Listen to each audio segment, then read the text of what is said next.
Media మిత్రులకు నమస్తే. నా పేరు నరేందర్ రెడ్డి, బొబ్బిలి, కోడంగల్, కొత్తపల్లి మండల యూత్ అధ్యక్షులుగా ఉన్నాను. ఇక్కడ ఈరోజు 18 సరుణా స్టేడియంలో జరుగుతున్నటువంటి యూత్ సంగమ యాత్ర. ఇక్కడ వచ్చే యువతను చూస్తే రేవంత్ రెడ్డి గుండెల్లో వణుకు కొడుతుంది ఖాయం.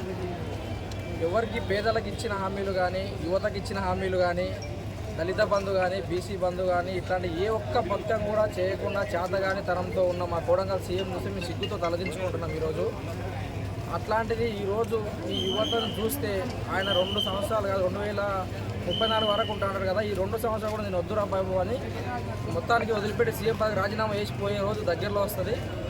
కోడంగల్లోనే ఉన్న యువతకే నువ్వేం చేయలేకపోతున్నావు, మొత్తం రాష్ట్రం మొత్తం నువ్వేం చేయగలుగుతావు? కనీసం కోడంగల్లో ఈ రోజు వరకు నువ్వు చేసిన పని ఏమైనా ఉంటే అది చూపించి నువ్వు మీడియా ముందు మాట్లాడాలని మేము హెచ్చరిస్తున్నాం. మీకు కోడంగల్ రూపురేఖలు మారుస్తా, డల్లాజ్ చేస్తా, సింగపూర్ చేస్తా అని గప్పాలు కొట్టి నువ్వు ఈరోజు గెలిచి మా కోడంగల్ ప్రజల ఉసురు పోసుకుంటున్నావు రేవంత్ రెడ్డి. రైతు నీళ్ళు లేక చచ్చిపోతుంటే నువ్వేమో ఇంట్లో దోశలేస్తున్నావు. నీకు ముఖ్యమంత్రి పదవి ఇచ్చి రైతుల కోసమా, ఈ మన్మన్కి దోశలేయడానికా?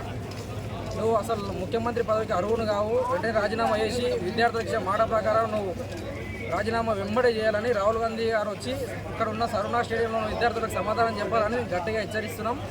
జై తెలంగాణ, జై నరేంద్ర.